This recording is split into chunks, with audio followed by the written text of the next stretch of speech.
IMA scam के मुतासरीन को रकम लौटाने के लिए शिवाजी नगर बेंगलुरु के सरकारी VK उबैदुल्ला स्कूल की नीलामी का अमल शुरू हो गया था। दरअसल IMA कंपनी ने इस स्कूल की असर नौ तामीर पर तकरीबन 12 करोड़ रुपए खर्च किए थे और अथॉरिटी के मुताबिक ये रकम सरमायाकारों की थी, जिसे वापस करने के लिए स्कूल की इमारत को नीलाम करने की दरख्वास्त की गई थी। शिवाजी नगर के रुकन असम्बली रिजवान अरशद ने वजीर बराए तालीम मधु बंगारप्पा से मुलाकात की और इस नीलामी को रोकने के लिए 12.80 करोड़ रुपए महकमा तालीमात से अदा करने की दरख्वास्त की। वजीर आला सिद्दरामैया की मंजूरी के बाद ये रकम अदा कर दी गई, जिसके नतीजे में स्कूल की नीलामी का खतरा टल गया। IMA की मनकुला इमलाक की नीलामी से अब तक 100 करोड़ रुपए जमा किए गए हैं, जिनमें से 80 करोड़ रुपए मुतासरीन में तकसीम किए जा चुके हैं। गैर मनकुला इमलाक की नीलामी पर स्टे ऑर्डर हासिल किया गया है, लेकिन जल्द अज जल्द इस स्टे को हटाने और बाकी इमलाक की नीलामी करने की कोशिश की जा रही है। रिजवान अरशद ने बताया कि IMA केस वाहिद केस है जहां मुतासरीन को अदालत के मुकर्रर करदा फार्मूले के तहत रकम वापस मिल रही है, जो मुल्क के दीगर पॉन्जी स्कीम्स और कंपनीज के लिए एक मिसाल बन सकती है। आप जानते हैं कि जो IMA का मसला हमारे सामने आया था, जिसमें कई हज़ार मासूम लोगों ने अपनी जमा पूंजी गंवाई थी और मुख्तलिफ़ किस्म के इन्वेस्टमेंट्स उसमें किए गए थे और इसमें लोगों को बहुत नुकसान हुआ, माली नुकसान हुआ और ये सारे केसेस चल रहे हैं। और इसके बीच में मुझे बताते हुए खुशी भी होती है कि हिंदुस्तान की तारीख़ में, या मैं समझता हूँ पूरी दुनिया में, जो इस किस्म के पॉन्जी स्कीम्स चलते हैं, फ्रॉड स्कीम्स चलते हैं, इसमें रिकवर नहीं होता पैसा। तो जब से IMA का मसला सामने आया और उस वक्त हमने एक IMA अथॉरिटी बनवाई, कॉम्पिटेंट अथॉरिटी, जिसके तहत ना सिर्फ IMA बल्कि दूसरे जितने पॉन्जी स्कीम्स हैं, आला, एम्बिडेंट या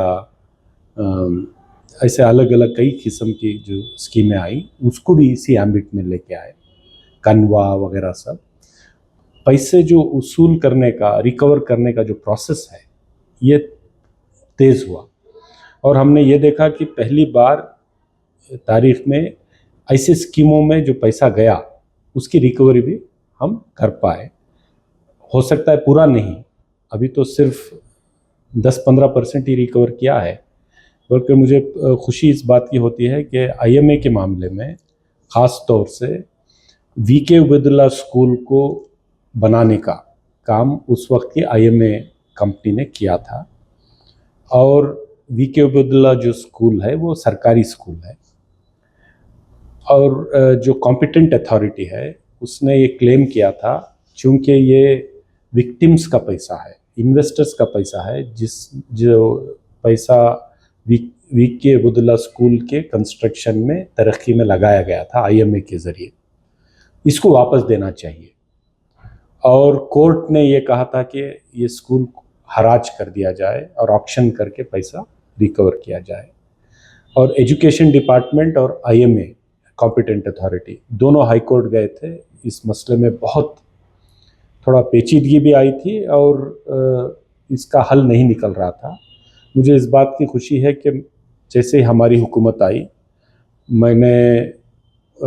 मधु बंगारप्पा जो हमारे एजुकेशन मिनिस्टर हैं उनसे और IMA कॉम्पिटेंट अथॉरिटी के जो चेयरमैन हैं अभी, जो इंचार्ज हैं, रीजनल कमिश्नर आदित्य बिस्वास साहब, इन सब की एक मीटिंग करवाकर एक मुआहदा करवाया कि हम कोर्ट से इस केसेस को वापस ले लेंगे और एजुकेशन डिपार्टमेंट ये एतराफ़ करेगी कि उस वक्त का जो इन्वेस्टमेंट किया गया है IMA के ज़रिए, ये इन्वेस्टर्स का पैसा है और इसमें तकरीबन PWD का जो हमने सर्टिफिकेशन करवाया और IMA का जो क्लेम था 12 करोड़ 80 लाख रुपये, ये पैसा इस स्कूल की तरक्की के लिए लगाया गया है, तामीर के लिए लगाया गया है। और एजुकेशन डिपार्टमेंट हुकूमत से रिकमेंड करे कि ये पैसा वापस IMA कॉम्पिटेंट अथॉरिटी को दे दिया जाए ताकि उन विक्टिम्स को ये पैसा लौटाया जाए। तो इसमें मधु बंगारप्पा साहब ने भी मदद की, उन्होंने हमारे प्रपोजल को मान लिया, एक्सेप्ट किया और कोर्ट में जो केस चल रहा था उन्होंने वापस लिया और एक मुआहदा एजुकेशन डिपार्टमेंट और IMA कॉम्पिटेंट अथॉरिटी का हुआ कि हम रेकमेंड करेंगे। और ये रिकमेंडेशन स्टेट गवर्नमेंट को गया, फाइनेंस डिपार्टमेंट को गया। हमारे चीफ मिनिस्टर साहब जनाब सिद्धरामैया साहब ने ये फैसला किया कि नहीं, जब पैसा लगा है, विक्टिम्स का पैसा है और स्कूल की तरक्की और तामीर में लगा है, तो ये पैसा वापस IMA कॉम्पिटेंट अथॉरिटी को दे देना चाहिए। और 12 करोड़ 80 लाख रुपए जो लगा था कंस्ट्रक्शन में, तामीर में, तरक्की में, वो पैसा हुकूमत ने अभी IMA कॉम्पिटेंट अथॉरिटी को वापस दे दिया और उनके अकाउंट में जमा हुए हैं। और इस हिसाब से तकरीबन 100 करोड़ रुपए का रिकवरी अब तक हमने IMA कॉम्पिटेंट अथॉरिटी के जरिए किया है और बहुत सारा पैसा, तकरीबन 80 करोड़ रुपए विक्टिम्स के अकाउंटों में जमा भी किया है। अभी ये पैसा मिलाकर बाकी का जो पैसा है, अभी जो 12 करोड़ 80 लाख रुपए है, ये पैसा भी विक्टिम्स के अकाउंटों को, जिस तरीके से कोर्ट ने जो स्कीम बनाई है, प्रपोर्शन दिया है कि जैसे बंटना चाहिए उस बटा दिया जाएगा, बांट दिया जाएगा। और जो फर्दर रिकवरी की बात है उस पर भी कार्रवाई चल रही है, कोर्टों में मामला है और मुस्तैदी से IMA कॉम्पिटेंट अथॉरिटी भी कोर्ट में इस केसेस को ED और दूसरों के उस कंपनी के। विद्वान साहब, जहां तक आपने ये 100 करोड़ रुपयों की बात बताई, ये सिर्फ मूवेबल प्रॉपर्टीज का पैसा है। जी, मूवेबल, जितना इमूवेबल प्रॉपर्टीज पर ये इत्तलात हैं कि बहुत सारे प्रॉपर्टीज की नीलामी पर या उसके इस पर आगे कार्रवाई पर स्टे ले लिया गया है, उसमें क्या पेशरफ्त हुई है? देखिए, ये सब जो 100 करोड़ रुपए है ये मूवेबल थे। हुकूमत से अभी 13 करोड़ के तकरीबन करीब पैसा आया है। थोड़े बहुत हीरे जवाहरात थे, थोड़े बहुत गाड़ियां थी, बहुत सारी चीज़ें जो रिकवर कर सकते थे, मूवेबल चीज़ें थी, उसमें किया था। और वो ये ऑक्शन हुआ था IMA कॉम्पिटेंट अथॉरिटी के जरिए ऑक्शन हुआ था और उसको रिकवर किया गया था। अभी जो इमूवेबल एसेट है, जो प्रॉपर्टीज हैं, जिनकी मिल्कियत जो उस कंपनी के नाम पर है, वो मसला कोर्ट में चल रहा है। एक तो ED ने उसको अटैचमेंट किया है, दूसरा IMA की कंपनी के जो जिम्मेदारान हैं वो भी केस लड़ रहे हैं कि वो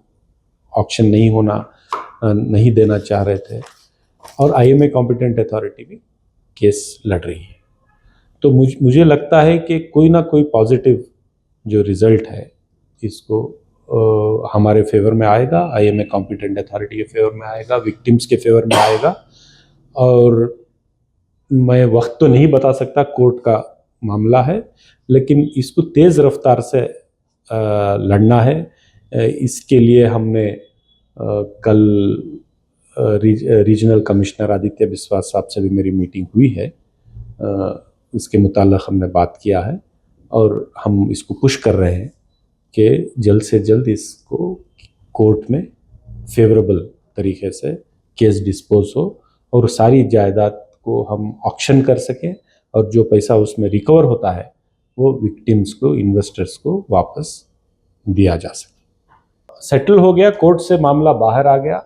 हुकूमत जो कंटेंशन था IMA कॉम्पिटेंट अथॉरिटी का कि इतना पैसा आपको देना है क्योंकि विक्टिम का पैसा है, कंपनी का नहीं था, हुकूमत उसको, उस तजवीज़ को मान गई और पैसा भी डिपॉजिट हुकूमत कर दिया।